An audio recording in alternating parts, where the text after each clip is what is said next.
The Angry Chicken is a production of Amove TV. Bookmark amove.tv for more gaming and esports shows. The Angry Chicken is directly supported by listeners like you via patreon.com/TAC. Everyone, get in here!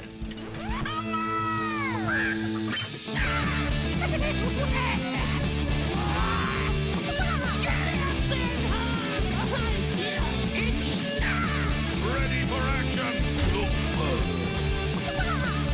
I've got the beast in my sight. A podcast about Hearthstone, Heroes of Warcraft. This is the Angry Chicken.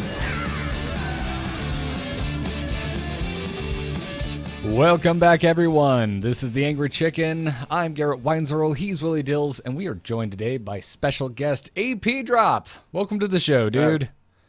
Good morning. Thank you for joining us. Where are you at right now? I know there's a pretty sizable time difference. I'm in Washington State. Oh, State. Okay, so West yeah. Coast. So it is.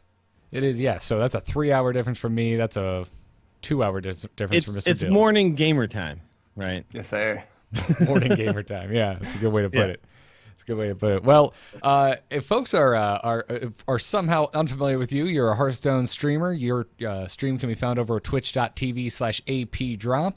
But to dive a little deeper into the Angry Chicken history, you actually played in the first tournament we ever put on during the beta of Hearthstone. I did, back with Savitz, back in the good old days when I think it was ran you, Savitz, Koyuki, Christopher, and Koyuki. and Koyuki.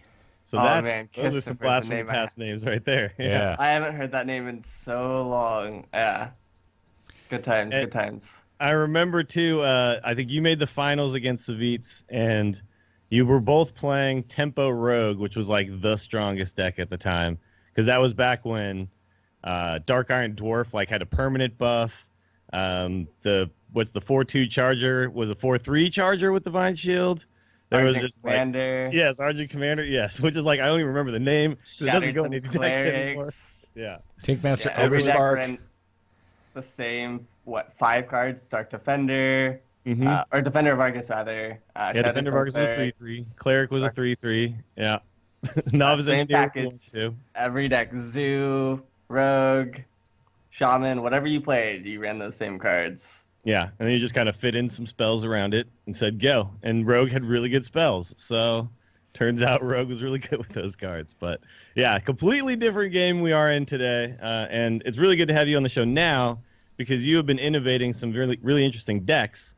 Because a lot of people talk right now, we'll get into a little bit more, but that Hearthstone has now become, Tempo Stone or whatever. It's just all about playing minions on curve, which, to be honest, when we think about that tournament, that was basically the strategy then too, right? So yeah, it was absolutely the strategy then. Minion-based Hearthstone, completely play on curve, value trade all your minions up. Same story, different day. Yeah. But that's the way that the Hearthstone devs kind of intend their game to be played. That's why there's no instances or ways to interact with your opponent on their turn, is because they want the game to be played on the board and stuff. So Yeah, fortunately, over time, we find the best ways of doing that, and everybody just kind of gets annoyed that everybody else copy pastas the same ways, and it does turn into curve stone, but that's just the intended way of it to be played for the most part, I think. Sure. Yeah, that's what I find to be one of the most bizarre sentiments, right? Because of the way that the game is built, that's just kind of going to be how it ends, where we end up. That's how you're going to play this game, and so I find it strange when people are like, oh, it's just a tempo game. It's like, well, that's kind of what it's always been, because you do everything on your turn. Well, every now and then, the patrons show up, right, and that kind of stuff happens with the big combo finish. But honestly, patrons was a tempo deck too. Really, I mean, you make a whole bunch of 3/3s that don't die, and then you're able to just run them into stuff or use them to get finishing damage. The combo itself was just another win condition in that deck. Honestly, you have to make Hearthstone a tempo-ish kind of game when you're not allowing the opponent to do anything on their turn, right? Like you have to kind of like make it so that here's this is what I did. Now you do something that counteracts what I did rather than what we see, which is the combos where you can do nothing about it, right? Which is what they try to get rid of. Although, we're going to talk about apDrop's Warrior deck in a little bit. You may have found another way to do this. Indeed. If there's a will, there's a way. I will find them for as long as they exist. I think you were also one of the earlier people playing the Frost Giant decks, right? The Frost Giant with the charge in it and stuff. Yep. I'm generally a fairly early adopter of anything that interacts favorably with nothing and sure goes face on unexpected turns or takes the cheesy wins. Yeah, we'll be looking at which is one of the reasons I gravitated towards your stream, by the way. You're always doing something weird, which I appreciate. So yeah, getting legend with it. So and we'll be looking at 2 of those decks in depth in our strategy segment a little bit later. But before that, it's been a long time since we talked to you. It's been a long time since a beta of Hearthstone. So let's get to know each other again, man. What's your gaming resume? You've been streaming for a while, but what was your life before Hearthstone? Life before Hearthstone, a whole bunch of card games, just stacks on stacks of card games. I used to work inside a card shop. I played everything from DBZ to Pirates to Yu-Gi-Oh, Pokemon, you name it. Done most of them competitively on some level, and yeah, that's not much of a PC gamer. Never played WoW or anything like that. Was always with the tabletop games. So nice. Hearthstone was a natural gravitation. Played some consoles, but we don't talk about that because we get shamed for that here. So since just about everyone's played Magic, but do you have like an obscure card game that you're kind of proud, you're kind of feeling kind of hipster cred about that you're a fan of? Cyberpunk. Okay. Probably. Cyberpunk would probably be one of my favorite games that never quite took off the way that I thought it would, and that's just because I think the art style and stuff didn't quite gravitate towards your general 13 to 16-year-olds who are going to generally be playing card games and picking them up. But yeah, that game was insanely fun. I still have decks laying around that I like to just pull up the deck and riffle through the cards and reminisce, stuff like that. Nice. I wonder though if I think that has always been the demographic that we think of with card games, because I don't know, kids like to play with cards, but I feel like that is changing. It is now becoming, and maybe because we're just growing up with them, but now it's, people well into the 30s and 40s are super into all sorts of card games, right? But I know as a kid, baseball cards, all the garbage pail kids, cards were for kids, right? Right. But now it's I don't know, poker players shift into Hearthstone, start taking it kind of seriously. Magic players shift into poker. People just become card game specialists. So it's the demographic has definitely changed.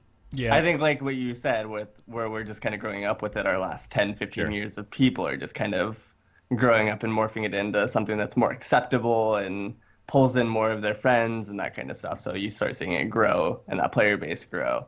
Because now if you go into a Magic shop and you go into your Friday Night Magic or something like that, you're definitely going to see, on average, I would say your average player age is probably 22 or something like that. So you're going to definitely see your older folks and then a lot of people that are 22, 25, somewhere in there. And then you've got some of your kids, but and you got a few kids, yeah. Right. Kids are all playing Minecraft, though. Right? Yeah, when I go to my League of Legends, when I go to my local pre-releases for Magic, yeah, the age range is just it's a huge range. It's always surprising. I end up sitting across from some guy who's probably 30 years my senior and super into golf. I'm just okay, you play Magic. Wow, I wouldn't have done that. But sounds me and that guy would get along great. Yeah, I guess it would. I'm also outing myself as not a golf fan, but yeah, it's just me stereotyping, I guess, because I didn't think living in Florida, being surrounded by old people, that the old people would pick up Magic. But you just go into some retirement home and they're all just busting out their Magic decks and stuff like that. Yeah. You just go That's there. When we're retired. It's gonna be awesome, man. Yeah, there's gonna be 500 sets of Magic cards to choose from. You're gonna walk into the rec room and it's just gonna be a bunch of us old geezers going, "Excuse me, Judge." Yeah. Oh. He tapped that mana before and he didn't use it, so it went away. Yeah, it's gonna be great. People, when you're senile, Magic's gonna get real hard, dude. Oh. You can table flip everything wrong, and nobody can blame you. Yeah, he's allowed to do it. You can he's got to change the rules. Yep.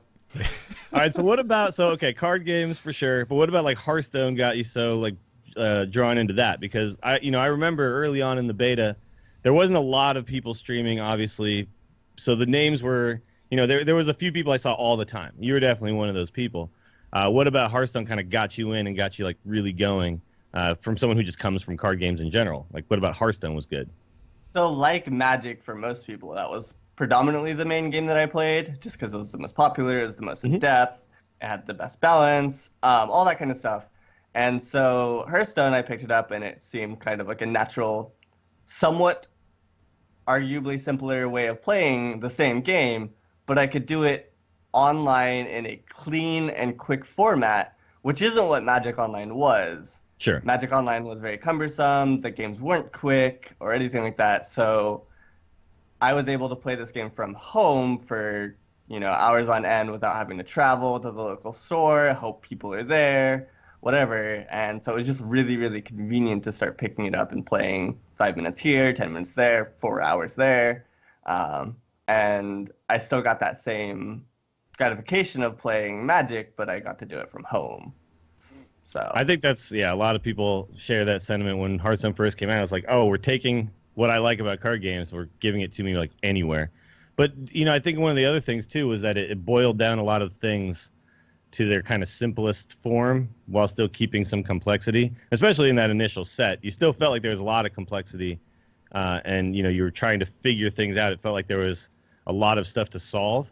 As time has gone on, I think we've gotten much better at just playing Hearthstone, so we figure things out a lot faster. But I remember at the time, one of the reasons why I really liked your stream, too, is you were streaming a lot of Arena as well, but you would really go in depth on why each card was the pick, what each card would do for you in that deck and things like that. Were you like always kind of that analytical player with other games where you just really looked at the cards from that perspective? Yeah, I always liked min-maxing, finding those 1% plays and just getting that edge. I always, again, it was just some kind of mental gratification of being able to next level somebody or just get that small edge on somebody. It was my way of beating somebody. Even if you don't win the game, at least you've got that going for you. So it worked out in Arena for a while. Eventually that dulled out for me, but yeah, Arena definitely did that for quite a while, especially when, like you said, we're all still innovating and the innovations were a lot quicker. Or they're a lot quicker now because the player base has grown significantly. So when we get new sets or something, people are very quick to find out the average results and stuff of a lot of things. There's more eyes on it, yeah. Right. Yeah. Yeah, it was really fun to watch back then, decks kind of form over months and months, and now I feel like it's like weeks and weeks where then we're like, okay, this is the version now. Are you not playing this exact version? Because you're wrong. It's gotten significantly faster. But I really do think, there was a time where we didn't really have reliable Hearthstone theory that we do now. Like, we know in this position going face is always best. Whereas before, maybe there was a lot of debate you could make about whether you should always be trading. I think a lot of people have just gotten more aggressive with Hearthstone, too. Like, face damage has been prioritized a lot more than it used to be. I don't know. It's just interesting to kind of think about 3 years ago and how we were looking at the game and how we are now. Right. Again, this nods back to the just sheer percentage of people playing. Whereas now we get so many results and stuff that rather than saying I think it's this, I think it's that, we can go, no, every play has a strict percentage, and because we're able to identify those percentages, now we know for a fact that it doesn't matter whether you think that you're an aggressive player or a risky player or something like that. This is this notion that I'm not particularly fond of in Hearthstone, is a lot of people say, well, I wouldn't risk it or something like that. It doesn't matter if your goal is to win the game, there's a certain percentage play, and you always make that percentage play. And that is the right play to make every single time. With your knowledge, there is a percentage play, and if you're able to correctly identify it, then that's again what boils down to with the sheer number of players. We get so many results, we see so many matches, we see so many tournaments, we see all these things, and we see how they play out, and then we have a lot of people that are willing to crunch those numbers to get those. Yeah. Effects. I think I remember playing around cards a lot more too back in the day. And now, it's I would do things I don't want to play into Flame Strike. And now it's well, if he has Flame Strike, I lose anyway. So I'm going to just play into Flame Strike, right? Because this is how I win the game. And there's things like that, theories like that weren't obvious, Yeah. And now have become if I can't beat this card anyway, why the hell am I playing around it, right? Well, that's another thing you have to recognize, right? Because there definitely are times where you should be playing around Flame Strike, but it's the added layer is being able to realize, well, I can play around it right now, but I'm kind of damned either way. So I should just play assuming they do not have it, and if they have it, I lose the game that I would have lost anyway. Yeah, exactly.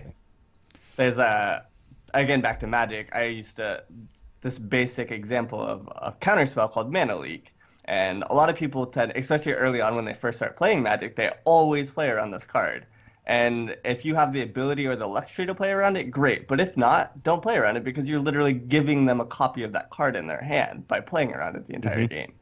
Yeah. So you're basically losing to it anyways by not playing around it. If you don't have, again, it's kind of like Gary just said, you got to weight those numbers and see if you have the ability to play around it. And if you don't, then you're losing to it regardless because you're playing around it. Yeah. It's like Mage is strong in Arena because Flame Strike exists, whether they draft it or not, right? It's like everybody assumes that on turn 7 they will get Flame Strike, so they just play around it regardless. Or now Firelands Portal, right?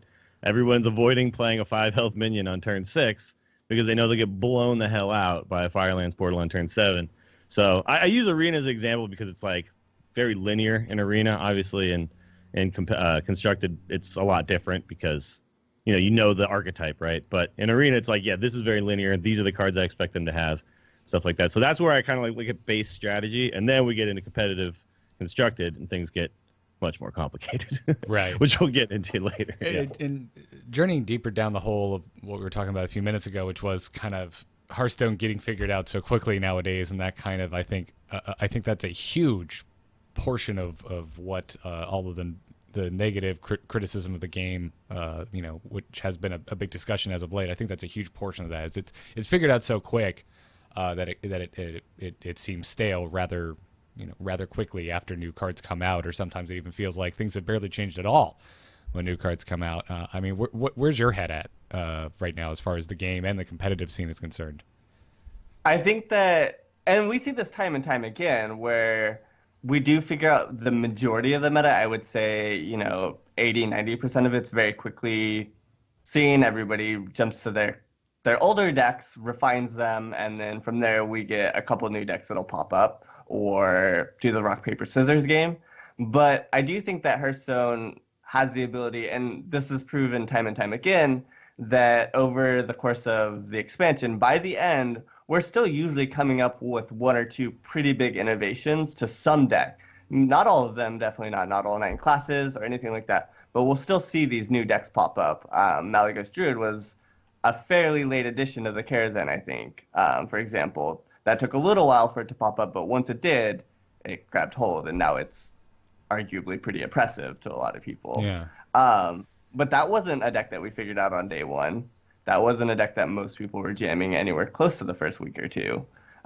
Shaman and stuff like that were the easy go-tos, and people jumped and refined that immediately. But over the course of, like I said, the set, we do see a couple new innovations. I remember, I'm pretty sure Patron was a deck that took quite a while for it to actually evolve into something that everybody despised. And that wasn't something that immediately jumped off the table either. But once it did, again, it was a kind of deck that grabbed hold and changed a lot of stuff. So we can see that in the middle of a season. No, absolutely. And you can see innovations around those new decks, too, because I remember when Patron first hit, it was like Wild Pyromancers. And then guess what happens, a year after Patron kind of goes away, Wild Pyromancers are back, this time with Worgens. It's like you see kind of things go back and forth, like Questing Adventure being back in a Miracle Rogue kind of build, right? Like that was a thing that was happening in the beta. People were playing Conceal with Questing Adventure, and then all of a sudden here we are again. It's a deck, and that kind of stuff, it fluctuates in and out, but you start to see people figure out, like, yeah, this is one new card that actually revitalizes this archetype, right, and brings it back. Because Malygos Druid isn't anything really new. As soon as Living Roots came along, it was like, oh, well, Malygos should work pretty well with all these cheap spells, right? But then it's like, okay, now we realize that Yogg is so good with it. Now we realize we can also put a little bit of token stuff in there to just kind of stem the tide and get to it. So all that kind of stuff just builds to this like kind of final version. But I think, though, a lot of people feel like it's stale just because rather than seeing brand new archetypes, right? So rather than something like Beast Druid being a thing after Kazan, which we all expected, it's still ramping into spells, right? Which is, I think, what people think of as stale. So you might think like, oh, there's an innovation here, but a lot of other people are thinking, well, where's the new type of Warlock? Where's the new type of Druid? Where's the new type of whatever? And like, do Do you think that Hearthstone needs to have brand new archetypes every set, or is it okay to just be like refining and tinkering with old ones? Well, the way that Hearthstone bases their card pool, I think, is a slightly limiting factor on that. And so it would take a pretty drastic change. I know that, not to make this a huge hour-long rant, but for Hearthstone to make changes like that, they need to change essentially what I would like to call the core set, the base set of cards that we have.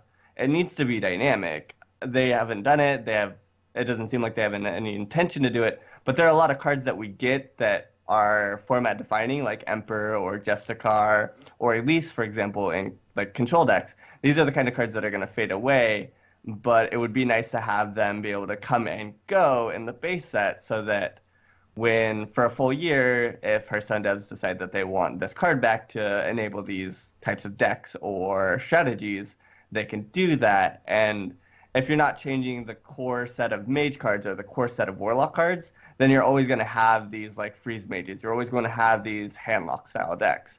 And that's not going to change. They're always going to exist because the biggest set in our game is core set. And if that doesn't change, then the basis is always going to exist. And so they could remove that. They could dynamically change all that every year. But as of right now, it doesn't seem like they're intending to do that. Yeah, and that also brings with like it nerfs and buffs. But yeah, sorry, Garrett, what were you saying? I was just gonna say, I mean, that also brings with it its own giant pile of implications. Because I mean, already, I think I said last week that I would like to see more than 3 sets of new cards a year come out. If they got rid of the base set and they had to kind of find a way to add that amount of cards back each year, I mean that would definitely make only 3 updates a year seem really limiting. So, well, it wouldn't be so much as like adding that. It would just be the willingness to change the cards that are available in it every year. Mm-hmm. So which they have said that they are willing to do. Well, as of right now, we haven't seen that come to fruition. We haven't seen it happen, but yeah. Well, we did it at the beginning of the year, and it sounds like maybe we should only expect to see basic set cards changed at the beginning of the year, which I'm not saying I agree with. Well, not just changing the cards themselves. He's saying like putting new cards into it or changing what cards are available within that set. So, gotcha. For example, say, I don't know how many cards. Let's say base set has 300 cards. Right now, that's always the same. Whereas Hearthstone has, 1,500 odd cards. When the format rotates, we're going to lose a couple hundred, and they could easily add those in. Like, for example, last set, we lost Dark Bomb. This is a basic card that I thought was pretty important for control warlock decks. It's a basic card. Most decks have a 2 mana, deal 3 damage type effect. And this is the kind of card that I could easily see them cutting some warlock card in the base set and adding Dark Bomb. Or, like I said, changing some legendary like Sylvanas out in the base set and adding Emperor at a later date. So we lose it for a year, but it allows them to reprint it in a way and add it back into the game without actually reprinting it in an expansion. Yeah, that's actually a really interesting idea because I think we talked about this too, Garrett, when we first heard about Standard, that it would be kind of cool if you could just essentially buy the basic set and then you just always have it, whatever it was, right? So, if a card moved in and out, you would just, if you didn't have it, you would then have it, right? Kind of forever. You would always have whatever the base set is, and then you could just get whatever expansions you want. I think that's probably the limiting factor for them, is just what model do we do as far as money is concerned and what people have and don't have, right? Yeah. They want people to be able to always have these cards and then always be able to play Hearthstone. I feel like if they just did something kind of in between what you just suggested, which is if they're going to take a card out of Standard and you're only interested in playing Standard, like Sylvanas, and you're going to add Emperor, then make them both disenchant for 1,600 and reenchant for 1,600. So that if you've invested in that core set, you can always keep it, and it allows you to dynamically change your core set. So you're not necessarily taking a loss. It's a conscious choice you're making. That's a good point. At that point. Interesting. Yeah. The only thing where that would get hard, I think, is for new players that maybe don't have either. And if it left the set, you wouldn't be able to buy the pack that card can come in. Yeah. That's the only thing where I think it gets kind of hairy because they're obviously concerned about the newer players. That was the big the big post that they tied their boat to when they said that they were keeping the basic and the classic cards, around essentially forever, except for old Murkai. Yeah, sorry. Yeah. But so. you know what? We did get an email. Someone calling me a jerk because of my failure to empathize with the new player on one of our recent episodes, where I said, if you're a new player, I'm sorry, it's going to be hard for you. And I think to a certain extent, I don't want the experience for players who have been playing for 3 years to be crappy because we need the new player to be able to play better. I don't know. I think there's a balance between the two, right? That you can find, which is, give them an opportunity to get this new set, which is why I really love the idea of whatever the core set is, like a one-time purchase price where then you have it forever, right? Mm-hmm. And if they change it, you still have whatever it is. I love that idea because then it's I always have this, and this is always the basis of everything. And then if I want more, I can go get more, right? And I don't know what that price point would be, but it's a lot of cards and a lot of legendaries and stuff like that. It does take away the ability to have that pack opening experience and legendary. You don't get that because you just buy it and it's yeah, okay, I got Tyrion now. But I think that's honestly down the road the healthiest way to just let people come in, come out, always have cards. I don't know. It's tricky. It's not an answer that I know 100%, but there's a way, man. There's a way in there that helps. And to that credit too, if they want to keep, if the argument for a lot of new players is the cost of getting in, Hearthstone's already made their money off that base set. Sure, yeah. So much money. They could easily drop that down to something a lot more reasonable, say $60 or whatever, and that's way less than you'd have to pay if you were to go open it. You'd have to spend a couple $100 at least. So if you spend $60 or whatever, you get that introductory pack into the game. And it allows a lot of new players to easily get into the game and not feel so limited. So I think that's a decent idea. I don't know if that's ever the way they'd go, but think about Magic. This is how I didn't play a lot of Magic before Hearthstone. And then after Hearthstone, I was all right, I need to learn how Magic works. I need to be better at it. I played, but I don't know enough. So I'm all right, let's get into Magic. And then I go to get into Magic. I'm holy crap. Okay, this is going to be difficult. But I could just buy a deck, right, that had some good cards in it. And I was cool, I got this deck now. Let's go. Everyone else's deck is clearly better. That's fine. I at least have a deck that has some good cards in it, and I can play. And that was enough for me. And you don't really have that option here in Hearthstone where it's okay, let me just get a deck that I know is somewhat competitive right away. They got the recipes, but you're going to have to get the cards for the recipe. You can't just click the recipe and be buy this deck, right? Yeah, and it's a very convoluted process by sure, I'm going to spend $60. I'm going to go disenchant a bunch of stuff, and which sucks just to make and then zoo. I'm going to build this classic warlock, yeah. And then I'm going to rebuy those cards later, and it's just burning money because you don't know the initial cost of the game, or there's a lot of things that I don't think that for all their credit for wanting to do stuff for new players, I don't think that the idea of crafting a new deck at the start is the best way of doing it, because most of my friends or something will go out and say I have this limit of $80. I'm going to buy these packs and then I'm going to disenchant everything I don't think I need. And I think that's so wasteful and unfortunate that that's what they have to do in order to play these decks. And you could argue that's like trading, but you're trading down at a 1/4 value the entire time. Yeah, unless you get wicked lucky with some goldens. It can be tough. I'm loving this conversation. You've made some really good suggestions, AP. It feels like I really like your suggestion of being more fluid with what exists in the core set, being more fluid with removing cards, but also adding cards. Why not keep some GVG cards in there? Why not keep some Naxxramas cards in there? Obviously, there are certain ones that should not be kept around. I'm glad, not to see Sludge Belcher. I'm glad not to see Piloted Shredder every game, but I would like to hear an educated defense of why all of the classic cards are still around, because it does seem to a certain degree arbitrary, right? It's just this was the first set, so these are the cards that stick around. And it's well, why? Are these really the best cards right now? Some of those cards are just bad, right? They just don't make any sense anymore. Right, absolutely. And bad cards should exist, and that's a conversation we've beaten to death on this show. But the argument for some of the bad cards is that you need them for the tutorial aspects. But sure. I don't know if either of you guys have played Elder Scrolls Legends, but what they actually do is when you're going through the tutorial process and learning the game, your cards upgrade. Yeah, you make them better. So they start bad. Yeah. And they start basic as a 2/2 with no abilities. And then you upgrade it, and now it's a 2/2 that I don't know, does something, does 1 damage or whatever, or costs less.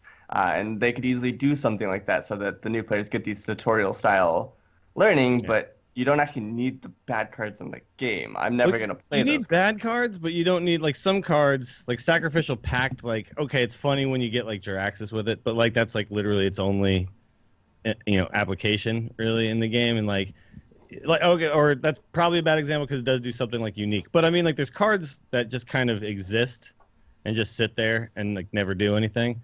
And it's not necessarily that those cards are just bad and whatever, but like they could be moved in and out freely without like making the game objectively worse, right? And bad cards obviously need to exist so you know what a good card is, because if all the cards are good, then no card is good, right? But, right. Yeah, but it's like just in comparison, that's when it matters. But you can definitely be fluid. Like when Thaurissan goes away, that's a huge deal, right? That changes everything. But maybe that's a card that should always exist, right? That's a card that enables a lot of cool things. We talk suddenly if they don't exist, what now? Yeah, we talk a lot about cards either being removed or nerfed because it hamstrings the future design of the game. Stuff like Blade Flurry, even though we didn't actually end up getting any good rogue weapons.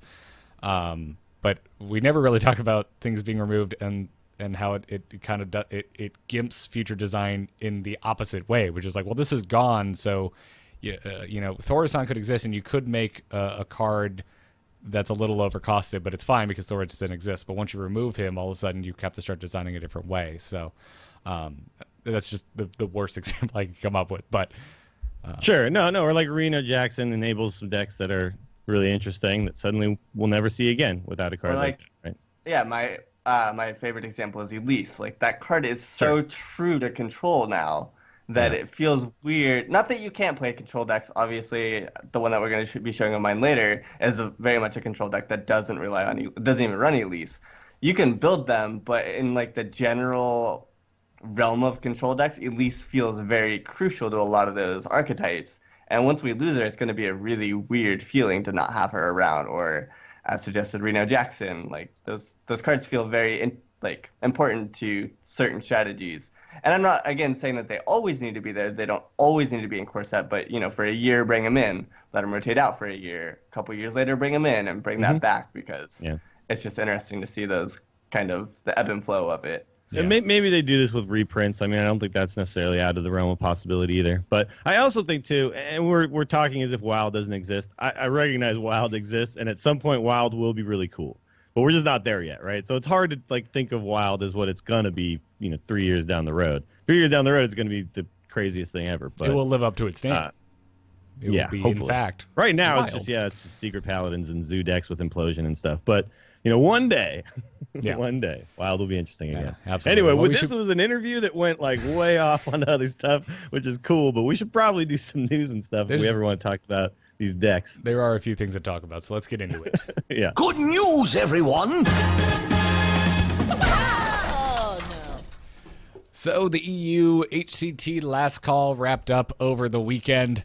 And if you're the one person who always yells at me about esports results being spoilers, I disagree with you, but you can run away now. Okay, cool. The finals came down to Pavel versus RDU.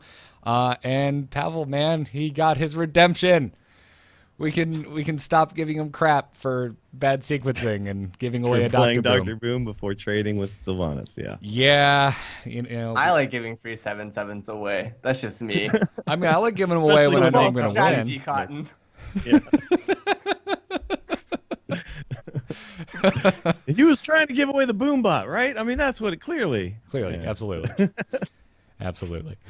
But yeah, so he won against RDU. Pretty brutal finals, actually, I have to say. RDU had some tough draws in a lot of those cases, and some, I would argue, questionable decisions. I'm not sure why he soul fired at that one point. Oh, I would like to argue against that. Yeah, I think he did that on purpose, right? Like that was the optimal play. Yeah, so that play seems super greedy and unneeded from our perspective, but from his, he was already somewhat behind. Yeah. He was really low. I think he was at 12 or 14 HP when he decided to make this choice. Yeah, I think he was at 14. His opponent had 3 cards, I believe. And so when you're looking at that and you're going into turn 7, Fireland's Portal happens to be that card that is most likely. He's held 2 cards this entire game. Pavel had 2 cards the entire game. And so in order to make if you look at that hand, you're either thinking these are fireballs or these are Fireland Portals. And you're either going to lose the game to said burn, or you're going to lose your Doomguard to said burn because you traded your Doomguard into a 3/4 or something like that. And so to his credit, I think it was the play that 99% of us probably wouldn't make, but it was the right play because he's so far behind and he has these assumptions that these cards were in his hand because he's held them the whole game, that by making this play, if he lands it, he's in a much better shape, still arguably going to lose, but in a way better shape. So he's in this game where he's most likely losing either way. So now he needs to go for the riskier, higher percentage play. Well, it's a 50-50, right? Because if he doesn't discard Doomguard, he plays Doomguard. That turn, he plays 6 mana with his stuff, and he has a 5/7 on board that's now going face, right? And right. So to clarify, it's like snowball to the win. So because we didn't talk about it, what happened was RDU had 3 cards in his hand. He had Doomguard, Soulfire, and X. I think it was a 1/1. Silverware Golem, wasn't it? Oh yeah, it was. You're right. That's what it was. So, that was his gamble. His opponent had Water Ellie on the board, and you could do one of 2 things. You could play the Doomguard, discard 2 cards, and get the Silverware the 3/3 also, by the way. But yeah. And then you lose the Soulfire, and then you run your Doomguard wherever, you make your trades wherever. Or you do the Soulfire, risk discarding the Doomguard or the Silverware. If you discard the Silverware, it is win-win. If you discard the Doomguard, it is disastrous. Yeah. And he took the 50-50 to Soulfire the 3/4, to then discard Silverware to get that into play for free, and then play essentially free Doomguard. But he plays full 6 mana. He Soulfires something. He plays a 5/7 and a 3/3. Like that's a win. That's a winning play. That literally probably gets him to a win, or gives him a better chance to get to that win that he would have never had the other way, right? So these are all the weird decisions that I think the pros crunch the numbers on them. And RDU is one of those guys. He understands. He reads the texture of the opponent's hand really well. He understands his win conditions really well. I thought he played fantastic. And towards the end, I was rooting for him because I know how hard he's worked. I know they've all worked really hard, but I know RDU has worked really hard to get into this position to make it to BlizzCon here, and he was playing so well. He seemed really prepared. He brought some decks that other people weren't willing to bring, like the Witch Doctor Shaman. I think was a really cool choice to bring, and then he just he drew a little poorly, and Pavel played really well. So I think Pavel absolutely deserved it as well. But yeah, I was kind of sad. I was sad on that play that it turned out that way, because I agreed with the play for sure. Yeah, as far as the storyline and who to root for, I think it was tough. I think both RDU and Pavel have a lot going for them. They both played really well, so it was kind of hard. I wasn't rooting for anyone particularly. Plus, Tice already qualified, so my EU fanboyism was already taken care of. I was definitely in camp RDU. Yeah, that man does so much work. Not that obviously Pavel, didn't. He obviously worked really hard all year, but just RDU time and time again, and with multiple people helping multiple people get into these positions. That's 3 people that he was a very critical part into getting into BlizzCon or very close to. Both at BlizzCon, by the way. Yeah. Yeah. And that's a pretty huge accomplishment of all 3 of them to be able to pull that off. Yeah. Because that is unheard of.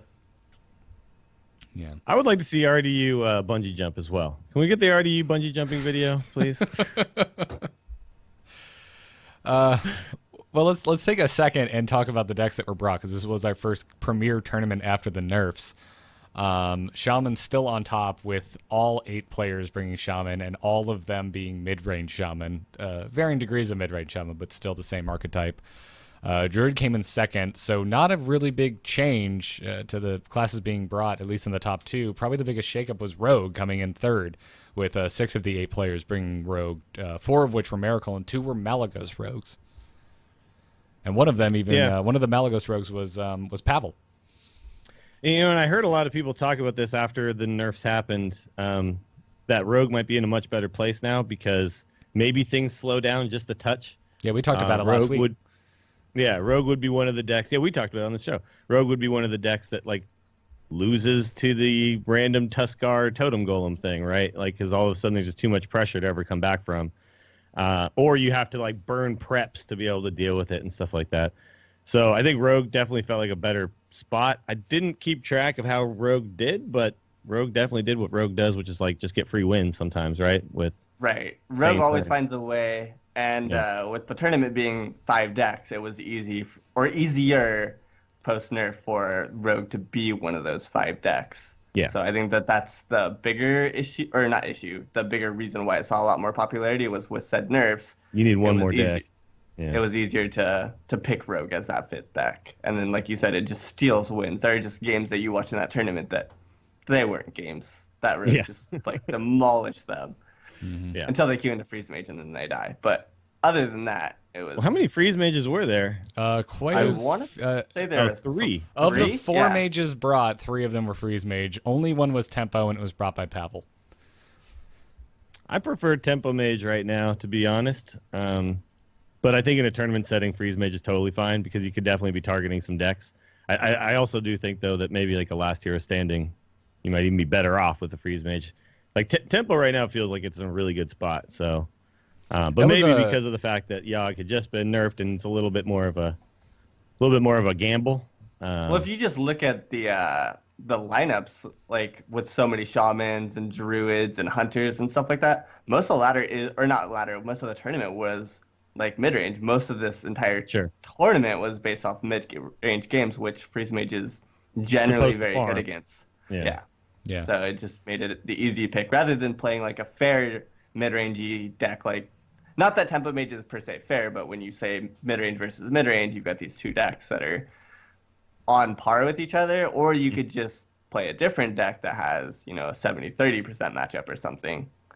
So, like, I do really well with the Tempo Mage against most mid-range decks, but sometimes the removal just doesn't line up, right? And sometimes your missiles they go face and they don't go where you want them to go and things like that. So I definitely understand, like, if you're trying to be consistent here, Freeze Mage consistently draws deep into the deck. Freeze Mage consistently has an ice block up and plays Alexstrasza. Freeze Mage kind of consistently does what it wants to do, more than a Tempo Mage might. So, yeah, does make sense. Yeah. Well, anyways, if you haven't seen all this, or if you're trying to find the deck list, we've got links in the show notes, but they're all over the place. Hearthstone, YouTube, Ghost of Gamers, all those places. Go check them out if you want more information on this. Also, we got a blog on the official website this past week. If you are interested in how things get designed, as I typically am, game designer Peter Whalen on the Hearthstone team put up a blog about designing the chess encounter for Kazan. And talking about kind of where it got started. And I found this really fascinating. We won't dive into it here because we've already gone longer than I think we expected to. But go give it a read. Some really interesting things in there. For example, when it was in the first iteration of design, your deck contained a normal chess set. So there was the correct number of pieces, as it was 1-to-1 with an actual game of chess. And you didn't draw cards, you discovered them from your deck. Obviously a lot sounds changed. More fun to me. It does sound kind of cool, doesn't it? Idea. Yeah. There were some games where I drew the same piece. Like the entire game, I just drew that one drop or whatever, and it was like I literally played it, they auto attacked, and that was it. I won a game. Like I got my pack like that, I'm pretty sure, and that was it. And that wasn't fun. So if you got to discover and pick your 1s, your 2s, or your double 1s or whatever, I think that would have been a lot more interesting. Yeah, I think it's weird because you guys did the Tavern Brawl episode without me for the chess thing because I can't remember where I was, but my take on it wasn't as fun as I thought it would be. I thought it would be much cooler, and then turns out it wasn't that cool. I thought it was cool because it was such a it felt like and I'm repeating myself, folks. You can tune into the Brawl episode from last Thursday, but I felt like it was just impressive to me that it felt like I was playing a completely different game within Hearthstone. Like it did not feel like Hearthstone, and I thought that was an accomplishment. Do I want to play this every week? No, I don't. But was it cool I got for the 5 days? Quest, or whatever, the win 5 Tavern Brawl quest, and I was like, hell no. There's no way I'm playing this 5 No. or whatever amount it takes to win it 5 times. Like, no. I always get that damn quest on Mondays anyway, so I always throw that quest back. It feels like every Monday again. I'm like, I can't even do it, whether I want to. The or only not. time I ever did that was when it was the 2-card deck, and I was like, all right, sweet, Mech Warper, Meltooth Leaper. Let's do this. Top 2 and top 3 are, I think, fun to replay, but I don't know. Chess takes a while, so it would have taken even longer, I think, if you had to discover your things, your cards, because you had more choices to make. Not that I'm necessarily complaining, but seems like they thought that was an issue, because Waylon did bring up in the blog that they wanted it to feel fast-paced. So I bet you that played into them moving away from having so many cards and having more player choice over what cards you get to play. But you know what would make it feel more fast-paced is if all your pieces just attacked all at once instead of that one after another down the line thing. You're right. You know? You are right. End your turn and then boom. Right? That would be sweet. Do that and then it'll speed up and it'll feel better. Just everything, just a big, they may not have the 7-man ability to do conga line that, all smacking things at the same time. Yeah. I've always wondered that as like some of the an face option, decks. like a button. Yeah, you just press the button. It's like all face. It's just like the orc icon. What if you could box select like StarCraft? You select all your guys and just there you go. Drag them to the same thing. Yeah. That'd be great. Drag and then just go. Yep, all 3 of these guys are going face. This guy's trading. Yeah, that'd be much better. I don't know how that work on a touch interface. Not my job. Someone else figure that out.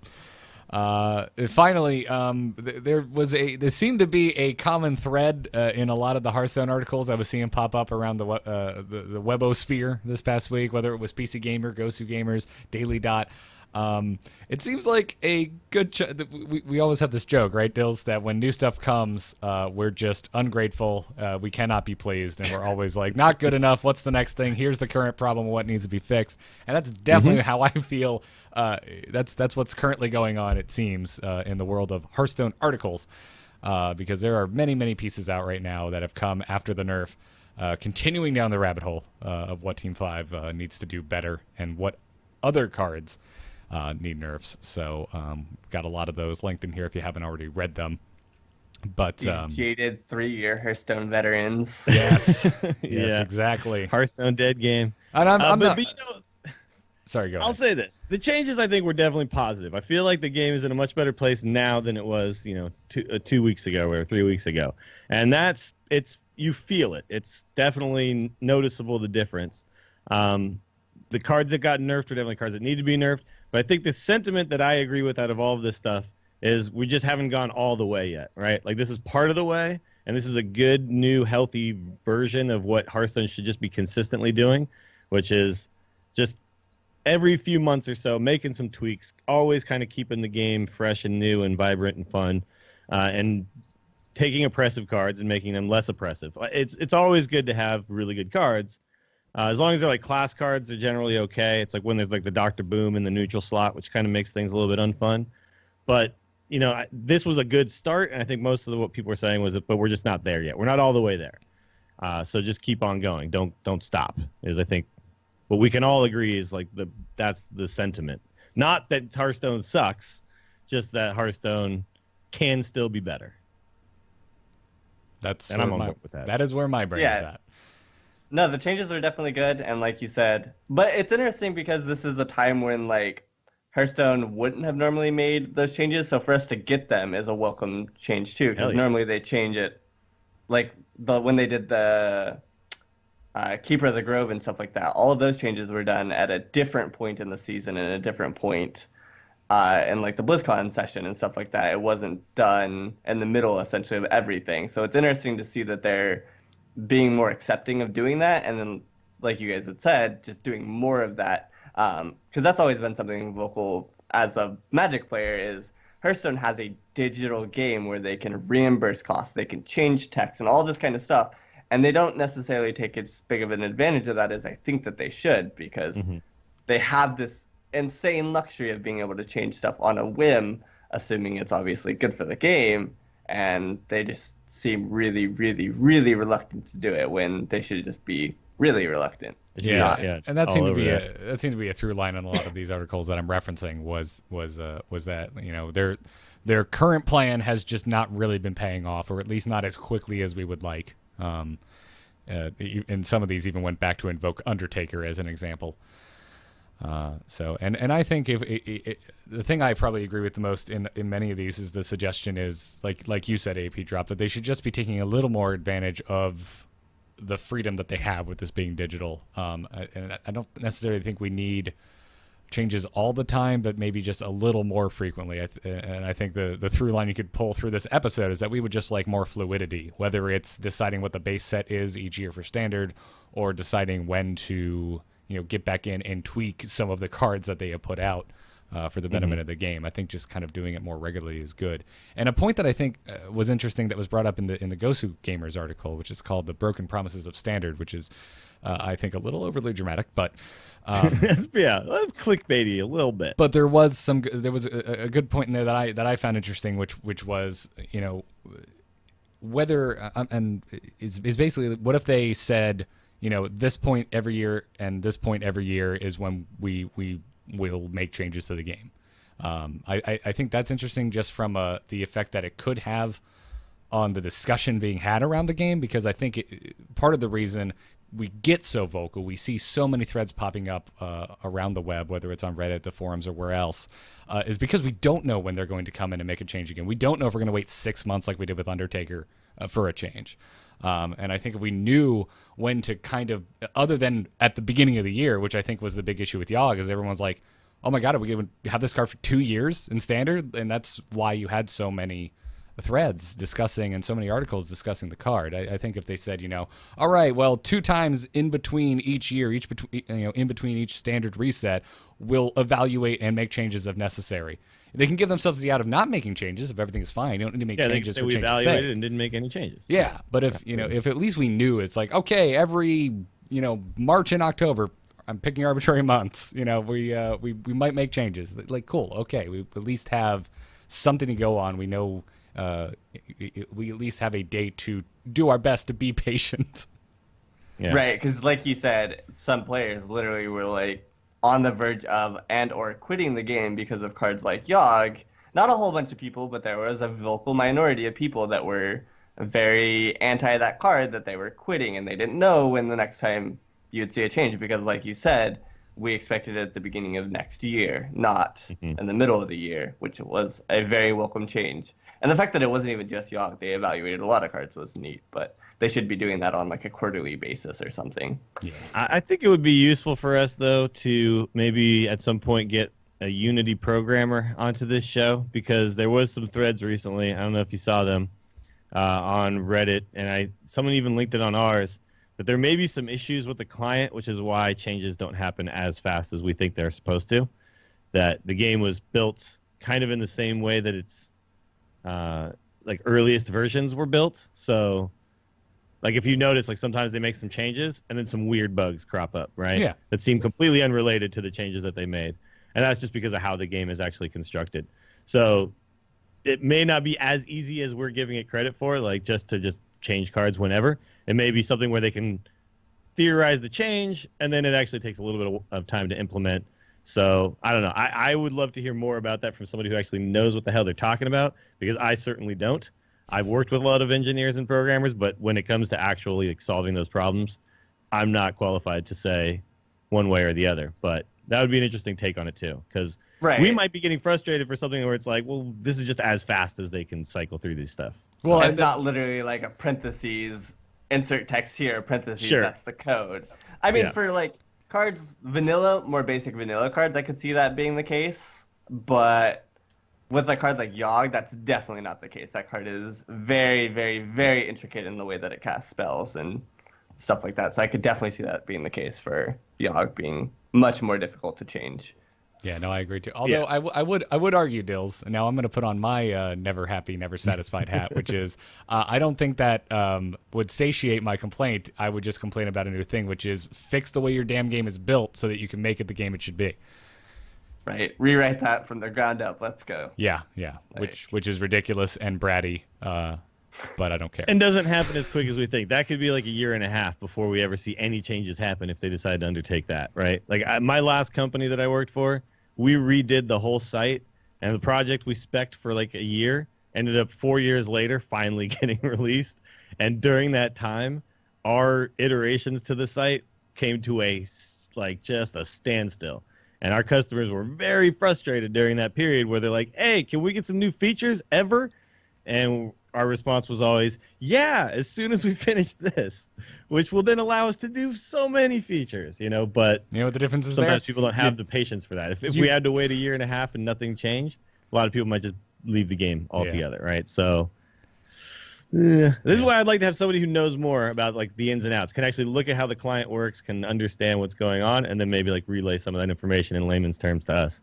Yeah, because I do know that there's a lot more to things than we assume. I think at the end of the day, though, there would still be questions unless they actually worked on Hearthstone, and I don't think they're ever going to be that open with us. So, sure, no, they won't. But an independent Unity engineer who can look at the client and tell us what they think, because that's basically what those threads were. Was somebody who is an engineer like looking at Hearthstone, being like, I think I see why things are taking so long. Yeah, because I've played with this client, I've played this game a lot of times, and I see the bugs, and I understand what generally causes those types of things. Yeah, it'll be interesting anyway. Yep. Well, it's, maybe it might also be boring as hell. Well, it is finally time to talk about apDrop's decks. But before we do that, let's thank our patrons who are supporting us over at patreon.com/TAC. That is where you can go if you want to support the show. And on this episode, we wanted to thank the following patrons. Thank you to Cartaperk K, Seth P, Maddox 1632, Paul D, Skylar E, Anthony, no last name given, David L, and Justin R. Thank you all so much for supporting the show. I think his name is Anthon E, right? Anthon E? Okay. All right. My mistake. There wasn't a phonetic explanation there, so. Yeah, he just assumed that we would know. Yeah. All right. Fine. And my name is Gar Rhett. So there you go. All right, let's get into this week's strategy segment. Hit it very hard. Wanna blow something up?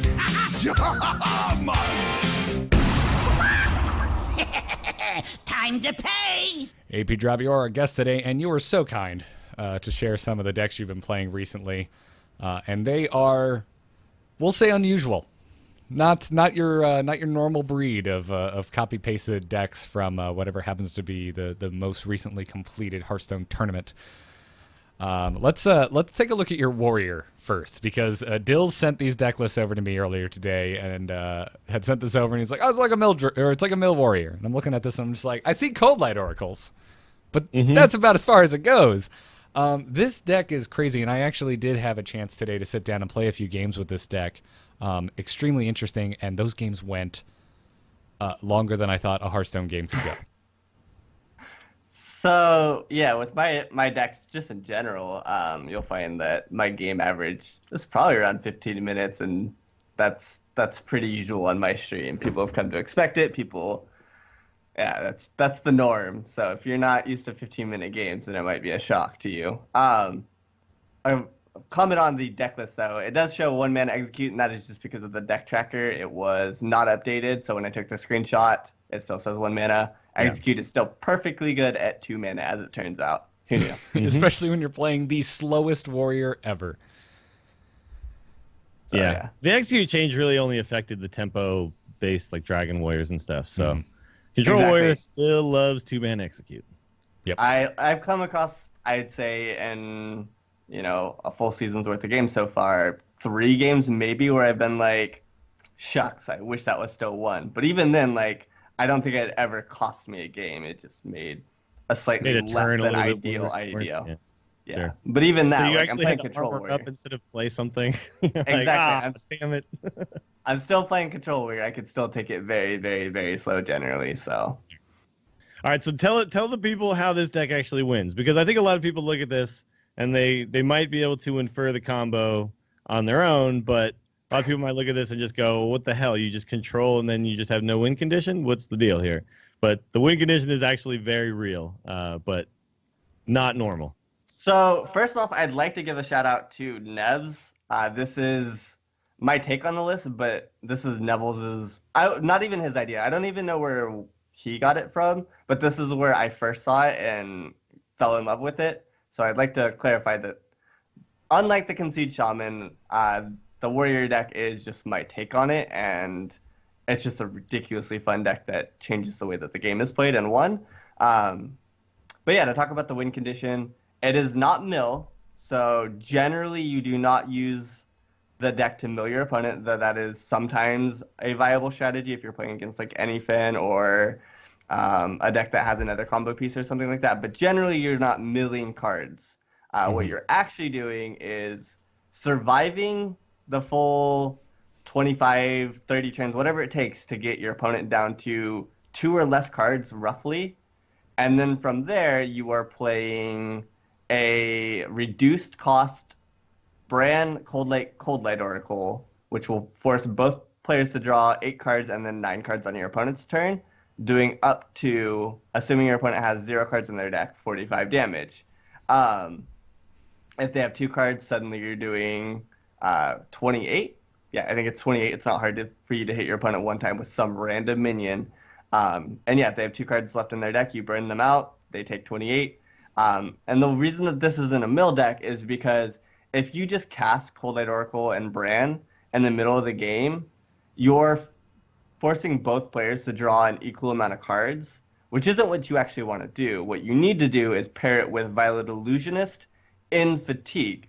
Violet Illusionist is the key subtle difference between mill and one-turn kill in Fatigue. Because when you cast the Violet Illusionist, you are breaking equilibrium. No longer is Cold Light Oracle doing the same effect to both people. If I'm drawing 9 cards, or 8 cards, and then you're drawing 8 cards, but we're both taking damage, and I'm no longer taking damage, that's a 45 HP difference that I didn't just take, and you did. And so that's the difference between this being an OTK style deck, a one-turn kill, and a mill deck. And that's the thing that I think a lot of people don't realize is that, yeah, it's just survive until turn 30 or turn 22 or whatever it takes for your opponent to draw down to 2 cards, and then play the combo, break equilibrium, and kill your opponent in that. And yeah, it does pretty absurd damage. And so you do need to get like a tick of Thaurissan on at least, what, 3 of these cards? 2. 2 of these cards? Oh, yeah, that's, yeah, because then it's 10 mana exactly, right? If you have 2 of them at 2 and 2 of them at 3. So it's Violet Illusionist, Bran, and then double Cold Light, and that's 10 mana with 2 ticks. Okay. Right. And I would like to reiterate a small thing. You want to play Bran first because it's just good player habit. Cards like Mirror Entity do exist. You don't want to give your opponent a Violet Illusionist because if you're relying on passing the turn for them to take the fatigue tick, which does happen a lot. Sometimes you need that last turn. You don't want to give them that. So that's I never even considered that as the most epic of misplays. Oh, the version I was using before I saw your list only ran the 1 Violet Illusionist, but I really like the inclusion of the second one, so you can kind of liberally use one of them, especially when you're running double Fool's Bane. Yeah, it synergizes with that weapon so well. So yeah, that's exactly right. And the Violet Illusionist is basically, I think I've face tanked 12/12 Van Cleefs into oblivion with a Fool's Bane and a Violet Illusionist, like just casually gaining 48 HP essentially through that. Like the second one is very, very, very critical to being able to punch Arcane Giants off the board, or against Shaman you might just be punching 12 damage, but a 3 mana heal for 12, leave a 4/3 behind is pretty good as it turns out. Yeah. Absolutely. With a card like Fool's Bane in there, I know a lot of people had talked in the past about whether Violet Illusionist and Fool's Bane is a really good combo. And I don't think it is in a normal deck, but I think in this deck it absolutely is. Like, in most decks, you'd rather just play a single Brawl to deal with a whole bunch of minions, rather than play 2 cards and one of them causes you to, have to attack only 4 minions. But in this particular deck, it's so key to the strategy in general that you might as well run the second one just because it helps you do what you're trying to do in the first place. So. Right. I'm running 2 Fool's Banes because my only goal in this deck is to survive, and so Fool's Bane and Fool's Bane number 2 are Brawls 3 and 4. So what do you recommend as far as things like keeps? Like, I know you want to draw into those combo pieces, so you generally don't want to hold on to those. But when you're early on, I know, like, obviously Fiery War Axe, but when it comes to things like, the slams and the bashes and all that other stuff, what do you usually kind of like to start with? What's the ideal opening hand? You're generally just hard mulling for War Axe. If you hard mull and you've got, if you're going second, for example, if you just mull everything, I think it's a 46% chance that you just draw War Axe in your opening. Like, if you don't see War Axe in your first 3 cards, and then you ship, or the first 4 cards rather, and you ship everything, it's a 46% chance to have it on turn 1. You usually get it, yeah. So at least by the next draw, too, so. There's a few more liberal keeps that you can keep. Like, sometimes I keep Ravening Ghoul. Depending on the hand, like Justicar against Control Warrior. Yep, absolutely. Yeah. I have kept it against Mage before, but that was a pretty loose keep, and that was more when I was seeing a little bit more freeze mages than I was if you tempo. can identify it as freeze mage, yeah, absolutely. Right. If it's again, that was a read more on the meta than anything. But yeah, Justicar against Control Warrior, you absolutely keep. Against Rogue, you absolutely keep Justicar, because the only thing that you need against Rogue is HP, and so you can usually survive. They don't do anything on turns 1, 2, and sometimes even 3. So some of them have Swashbuckler or something like that. Druid? Because, Malagos Druid is so popular, too, that sometimes if you can just get enough HP there, you might be able to. But they also do things a lot earlier. But you could run into a Beast Druid, or you could run into just a tempo version, or they could just curve on you with earlier minions. Yeah. So, yeah, I don't generally keep it against Druid. The other keeps that you're looking for are, I sometimes keep Slam as just a vanilla kill a 3-2, just to stop the bleeding early. No draw, just remove a minion, bash. And then execute if I queue into like a Shaman or a Druid. If my hand is reasonable, I will try to keep execute to deal with Innervate BS or 7/7s or something like that. So, but outside of that, you're pretty much flexible. Because most of the time, so this is why this is not a mill deck as well. A lot of times in a mill deck, you really don't want to draw that much. Like you want to draw enough, but you need to get to that mill turn where you mill them and not yourself, right? In this deck, you just don't care because when you get there, you have Violet Illusionist. It's the coolest thing. So that's, one of the reasons. I know, this isn't your innovated deck, but your version was one of the versions I saw that was like, this is a very tight version that I think actually does its job more often than it won't, right? Like it gets there enough times, and it gets there and has that perfect combo piece. You only need to get 2 ticks. It's a really, really cool idea. And I'm glad something like this exists. This is, I think, the OTK that Blizzard probably wants, right? Right. Because it lasts a long time. It gives your opponent a lot of time to win the game. It doesn't seemingly do too much unfair, and it just takes forever to assemble the combo. So your opponents get plenty of time to deal with it or to come up with a plan. I've had opponents do super interesting things that I never thought would come up, and to be able to kind of counter the deck. I keyed into an aggro pirate warrior, and I was like, oh sweet, free win. And so on turn 4, I had dealt with all of his minions. I had a bunch of HP. I had double shield blocked, and I was like, this game's free. But I also dropped an Emperor on turn 6 because I was like, it's aggro warrior. I'm never going to need to actually combo kill him. He's just going to die because I'm playing a control warrior type deck. He's going to give up once I'm at 50 HP. As it turns out, because I Emperored on turn 6 without having any combo pieces, my opponent didn't concede. So I had to play Violet Illusionist earlier than the combo and get them both killed. And when I actually killed my opponent, I dropped to 1 HP. Because I had so much that when I combo killed both of us, I dropped all the way to 1. If he found any way to squeeze in 1 more point of damage, somehow this aggro warrior deck that I thought I crushed on turn 4 would have beat me. So it's super interesting. They pivoted and started armoring up instead of just vomiting minions onto the board, Pretty I'm guessing? much, yeah. Okay, all right. It was super neat to see. Oh, that's terrifying. Well, let's take a look at your Shaman deck, too. I did not have a chance to play this deck, so you're going to need a lot of time to play this deck before you understand what you're supposed to be doing every turn, Garrett. Yeah, you probably don't want to just play a couple games with this before the show. This is a really complex deck. Quick nod to a couple questions in chat. The win rate's probably 65%, give or take. But I think that's a lot to the nod that I played it a ton. As well as the best matchups are probably any Finn Paladin or Control Warrior or any control deck, because you're playing a fatigue style. If you just survive their couple threats, you easily win. The deck that you don't want to queue into is just any kind of Hunter. Hunter pummels you. And Miracle Rogue can be bad if they get a pretty aggressive mid-range start. So if they're pretty aggressive and they get if they're playing the conceal version and they pull 1 or 2 good conceals against you, they'll just knock away all of your armor before you can do anything with it. So generally those are the matches to avoid. Everything else is a 50-50 toss-up or better. But yeah. And then the Concede Shaman. This right here is my baby. I'd like to shout out Tides of Time for the original concept. The decks look nothing similar, but the idea of playing... Are we allowed to curse here? Whatever.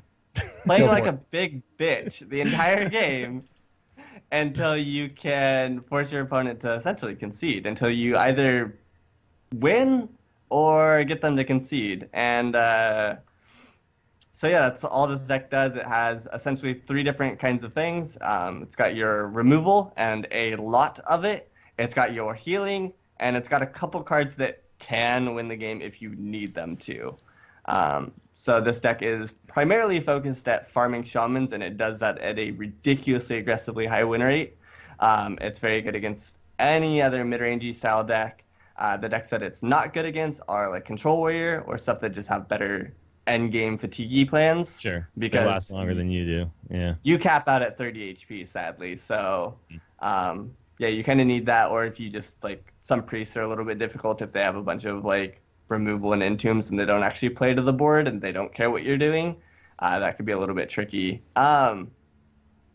But yeah, it's sweet. It farms mid-range shaman like nobody's business. It's an absolute blast to play. It has a ton of interesting cards. So I found that this deck was just I found lots of turns where I just had no idea what the correct line was, and I played it I didn't play it a ton. I probably played about 10 to 15 games with it, and I definitely noticed the learning curve was there. As I played the deck more, I got much better with it, because at first I was just burning. I was burning removal when I didn't need to necessarily. I think there was some plays where I could have saved up and just elemental destructing like a whole bunch of stuff, but instead I was like storm cracking things when maybe I could have just waited. And maybe that was like where I was running. And also, I'll say this is the other part of the deck that I want to hear your take on. It was so hard for me to find a Justicar turn.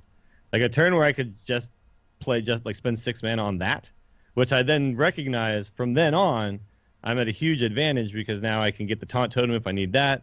I get the spell power if I need that. Like it really does help you from that moment forward. But it was hard to find that puzzle piece of like, this is the turn I get to do it. Right. Yeah, I've never even considered putting Justicar in my Shaman deck.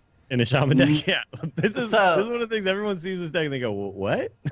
Yeah, so that's the big meme joke of the deck. I see it every single time somebody new walks into my stream. They're like, Justicar in 2016, or Justicar in Shaman rather, lol, like, and then insert your insults here, and then like 10 minutes later, Justicar is pumping out 4 spell power totems, and everybody's like, what the hell, you can do that? So for anybody who doesn't know, Justicar breaks. So I love like cards like this. I keep talking about breaking equilibrium, breaking stuff that you don't normally get to do. And Justicar is another one of those types of effects where Shaman has 2 rules with their totems. 1, they get to summon 1 of each type of totem. There are 4, which means at any given point you can have 4 of the same totem from your hero power. You can obviously get more from Witch Doctor or whatever, but from your actual hero power, if you have those 4 totems in play, you are stuck at 4. You can no longer press that hero power button. Justicar, on the other hand, overwrites both of those rules. Suddenly you get to pick your totem, you get to have up to 7 totems on the board, and you can pick the same totem over and over. So there are games where I build my own Malygos. There are games where against Warrior, I roleplay as a Paladin. I just pump out 1/1s every turn and force them to answer them. There are games against Aggro where I'm pumping out taunt totems. Against Dragon Warrior, somebody plays a Deathwing, I spend my hero power, I put a 0/2 taunt in front of it until I can kill it. Like, yeah, she's a little, like, I wouldn't say underrated because she doesn't go in aggro shaman, she doesn't go in mid-range shaman, but in a deck like this where you have a ton of time to utilize the totems, to utilize their power, to just survive the game and just play the long game, she excels here, and it's just an interesting niche case. So how do you find, like, what are you looking for when you're looking for your Justicar turn? Because that to me was the issue. Like I spent so much of the game I felt trying to remove things, but then like switching on a turn to then playing something that cost me 6 mana was, I found, like the most difficult question I had, right? As the game was going on, it's like all my mana was generally being used for removal. Now I'm trying to fit in a 6-drop into one of those. I think turns, right? That there are 3 easily identifiable cases. I shouldn't say the word easily. There are 3 cases where I think that they're the most common where you play her. There is, my opponent doesn't have a very big board, and I'm baiting for elemental destruction. So, like, your opponent just has, like, an Azure Drake or something on the board, and you're like, well, I don't want to Stormcrack that because I can just kill it with like a elemental destruction here in a turn or two.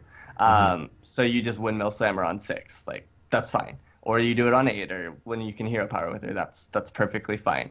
The other one is turn 5, you elemental destruction lava shock.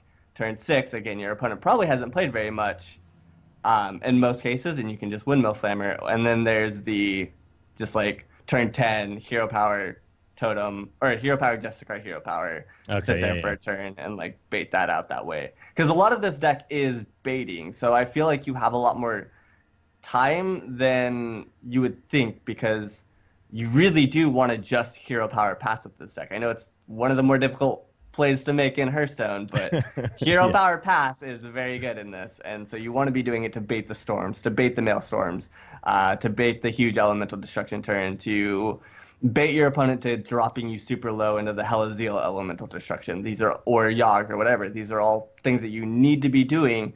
You are not a tempo deck. I don't want this to come off as like an insult in any way, but there have been other players, prominent players, who have played this deck and they play it like a tempo deck. And they'll draw cards excessively, they'll use removal excessively, and like they'll see an Azure Drake and they'll be like, perfect, my Stormcrack kills that, I should do that. And that's not the case always. Sometimes you just, like I said, you want to bait it into the elemental destruction. And that's very difficult for a lot of people to do in Hearthstone, because this game is generally a very mid-rangey tempo-based game. You feel like it's tick for tack. You want to, he does this, I do that, over and over, and you want to like do this, but you need to break that parity by being greedier, by getting those insane elemental destructions. I think that's the thing that was hardest for me to get around, was just not playing the deck the way I play other decks, right? It's so ingrained in you that the board every turn needs to be solved somehow. But you need to be willing to use your HP as a resource, use your totems as a resource. One of the coolest things I found too with things like Justicar was later on I was able to do things like Taunt Totem Doomsayer and like weird stuff like that, where it's just you think like you can't get these kind of turns to happen, but this deck has so many ways to deal with, pretty clunky boards usually, that it's you just kind of have to let things happen and then understand that you're going to flip things at a certain point. But also, like, when I first started to play it, I was trying to find like a way for me to do the 30 damage, which isn't necessarily ever what I need to be concerning myself with, right? Like, I was actually trying to win in the way most people try to win, which is deal 30 damage to our opponent. But a lot of times in this, it's like, no, I just never die. I never die. And then they just go, okay, I'm out. Like, I'm done. And they leave. So the deck's name is Concede Shaman, and it's a way that most players don't play Hearthstone. It's a way that most players have never played into somebody else playing Hearthstone. And that's the idea that I don't need to win the game, per se. I just need to not lose the game. And if I don't lose the game well, there's only one other option. then I win it. So if you just remove all of your opponent's minions, make sure that your life total never hits 0, a lot of times your opponent will just concede the game. And even if they don't, eventually you can just go with Elite Starseeker into win cons. Sure. Or sometimes you just somehow hit them to, I don't know, like 13 HP, and then you roll a couple spell power totems and bolt and lava shock them. Like, that happens, but most of my wins are from my opponents giving up and leaving the game because they have no other option. They can't beat me in fatigue, they've drawn an excessive amount of cards, they have no more threats, whatever it might be, they just can't win the game. Or they get frustrated. I've had plenty of shamans and zoo players just give up because they're frustrated on turn 6 or 7. Yeah, they just get sick of it. So you're breaking their spirit. Is what it sounds like. We're the internet bullies. We break people's spirits. And I want to hear real quick, because we are getting pretty long in the show, but I do want to hear real quick about the inclusion of Tinkmaster Overspark, which I think is a card you just do not see, period. Not just don't see in Shaman, just do not see, period. So what's the game plan here? So he does, to his credit, he does show up in Control Warrior from time to time. Sure, okay. But I think only with the exception of that. Yeah. He doesn't see play, and I think that he has a small merit inside Paladin decks and Shaman decks because they have a natural, cheap way to put minions on the board, and at worst, you're not doing anything to them, so you're getting a 3/3 for 3, which, while not great by Hearthstone standards, is not the worst thing that happens. And so what happened originally is I was queuing into a bunch of anything can happen paladins, and I needed a way to beat them. And the way that you beat them generally is by hexing their Murlocs so that they never come back. And I didn't always have the hexes for that, or sometimes I had to waste it on a Tyrion or something like that. So I wanted a third hex, and Tinkmaster is the only thing that fits that bill inside Hearthstone. So he helps there, and he helps deal with turn 6 high mains. Because at worst, when you play him, like, even against just Sylvanas, let's just take, I guess, the best worst case scenario. Your opponent plays Sylvanas, you play Tinkmaster. Worst case scenario, I have a 3-3, and I silence my opponent's minion. It is no longer a 5-5 with the death rattle. It is just a dinosaur.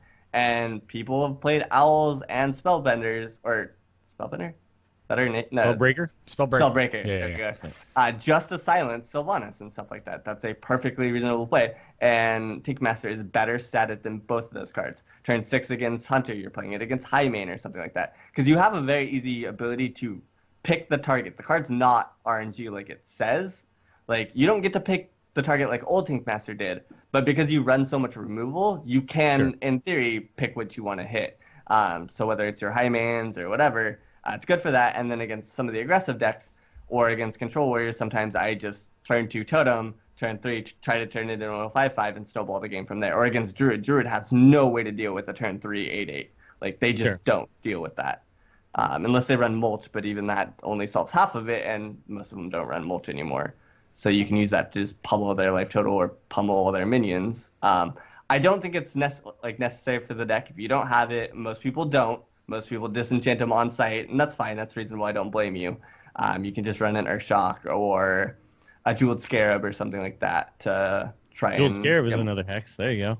Yep. Or another element of destruction or healing wave. So. I also, if there's a lot of Miracle Rogue, that Concealed Auctioneer, that's pretty nice sometimes. That's so that feels so good. Yeah, or a turn 8 Tyrion, that feels good too. Yeah. It's a card that I always really liked, and I remember when it was definitely kind of broken for what it did. When you could target the thing, it was a little bit too much. I do like the change they made, and I like that now you have to find a deck where he fits, right? Like the fact that you mentioned how much removal you have, that's what really makes a lot of sense to me. Is like, let's say a Hunter has a High Main and a huge Toad.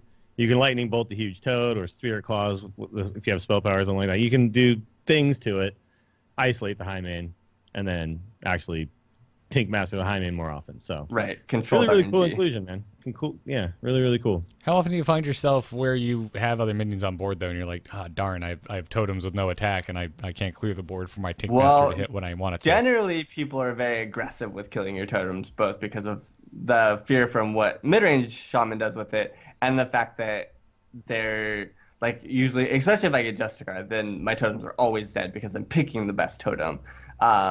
So I generally don't find that I have much of a board. And sometimes I've had cases where like my opponent plays High Main and I take the 50-50 roll or something like that. But worst case scenario, like I'm not much worse off than I was before. Like, I guess the argument is like, what other card am I running in that slot? And there's not any better removal, right? I'm running the best removal. So like I'm missing a Bolt. Like, am I going to run Bolt instead of that? Like that doesn't solve the problem. So like it's a card that can solve problems where not very many other cards could. And so it's kind of like the Yogg scenario where you play Yogg and you're like, well, if it works, great. If it doesn't, I was in no worse shape anyways. It's kind of like a Hail Mary sometimes. And so sometimes that does happen where I have a totem and my opponent plays a High Main and I just take the 50-50 to hit it. Sometimes it works, sometimes it doesn't. Sometimes I get a 5-5 and I can use that to trade if I survive for the turn. But yeah, I don't think that he hurts the deck by being in there because, like I said, I don't see anything better per se.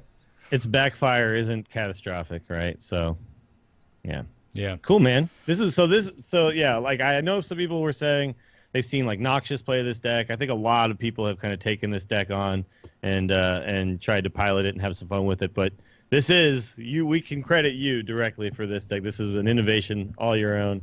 Really cool because a lot of times decks appear and we don't know where they came from necessarily.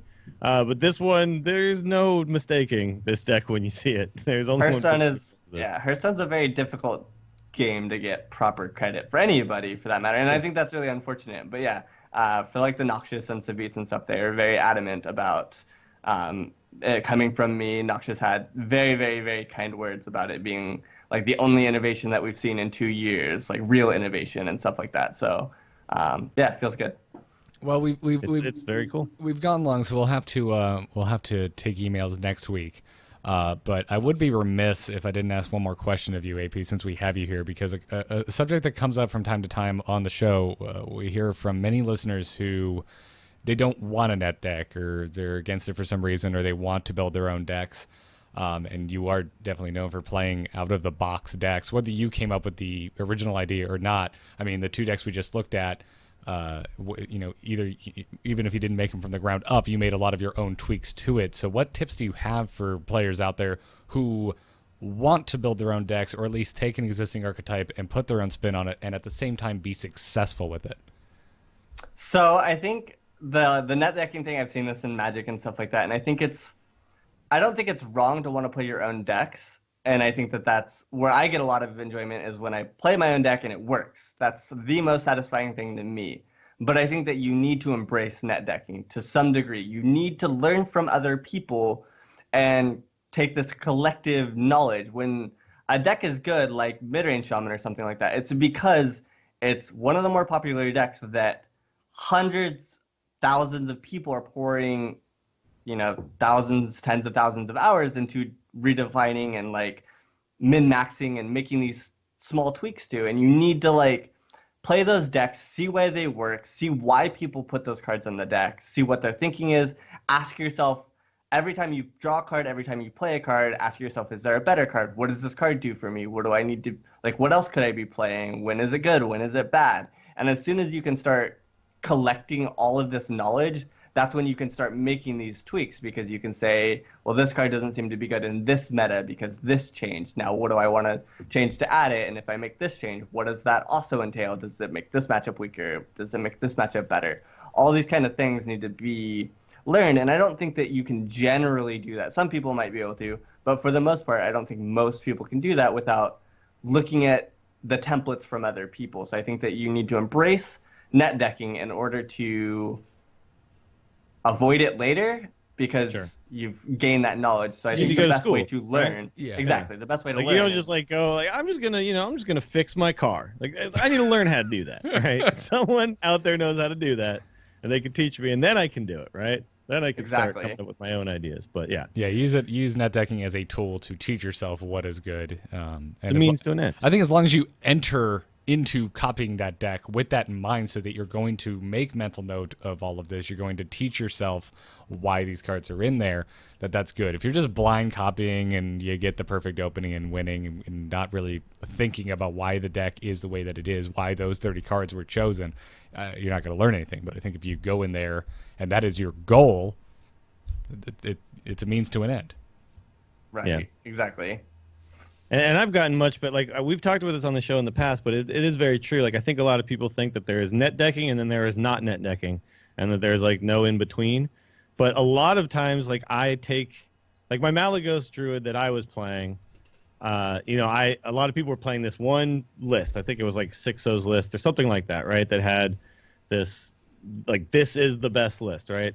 And then I went in and I was like, this seems cool, but you know what I would like to do? I'd like to put Ancient of War back in here. I would like to cut to 1 Arcane Giant. I would like to put 1 Violet Teacher and 1 Power of the Wild, right? I would like to do a couple of small things to vary my strategy, so I'm not literally just relying on Yogg and Malagos to win me games. I can kind of adjust as the game goes on, and then that becomes my version of Malagos Druid, right? But I started with a template, and then I just innovated from there, right? And that in itself is innovation. That is not net decking purely, right? But you start somewhere and you understand why his version works, and then you say, well, I think this could also work. And then once I actually switched to the version that I felt more comfortable with, my win rate went up to 70%, where his exact deck, maybe I don't play it correctly, I was winning 50%, right?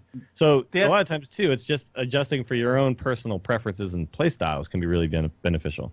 Right, and the other thing about net decking is sometimes I see people say, it's easy to build your own deck or whatever, but, on some level, you are net decking. When you go in there and you build your aggressive Warlock, you're taking all these ideas from somewhere else, generally speaking. you can't tell me that you haven't played the card game, you haven't watched a stream or a tournament or something and seen these other decks. And like, I guess I just hate the notion of being averse to net decking or the ideas of it, because it doesn't really make sense to me. You've seen generally these underlying strategies or concepts before. Everybody's seen in like an aggro warlock or something like that. If you still put the same cards together, you're probably going to come up with a very similar list. You may have made it from scratch by not looking at somebody else's exact 30 on this, like your other monitor, but in your head, you are still coming up with these choices based on stuff that you've previously seen. So I think that people just need to be a lot less averse to the idea, because having a negative connotation just seems weird to me. It is weird. I don't get it. Yeah, but I don't know what you're talking about. I'm the one who came up with putting flame imps in aggro warlock. That was all me, man. Yeah, no, but you're very right. Like, it's funny because we don't have this aversion like anywhere else, right? Like, we don't have an aversion to like a cookbook. A recipe, we don't exactly. Have you know what I mean? Like, what, why? What are you talking about, Dils? Here? I am the first person to think to take a chicken, pluck it, pull the meat off, and put it over fire. I just make up whatever temperature and I just throw the food in there, and you know. Well, tell me, what's botulism like nowadays? That 5% stuff. Oof. That's wonderful. Sometimes I get real sick, but other times it's real good. Okay, I think we're going off the deep end. We can go further with this if you like, Garrett. We could. We really could. Deep rabbit hole. I tried to fix my car. I forgot to reconnect the brake lines because I didn't look up how to do it properly. But at least I'm not a filthy net decker. Yep, right. Exactly. Well, apDrop, man, it has been fantastic having you on this episode. Really enjoyed speaking with you. So before we end it, where can everyone find you and your Hearthstone work? Enter any URL /apDrop, twitch.tv /apDrop, Twitter apDrop. Sometimes my decks will end up on Hearthstone or whatever. I stream every night, roughly. I'll take 1 or 2 nights off a week, but my general schedule is 9 Pacific Standard Time. Again, twitch.tv /apDrop.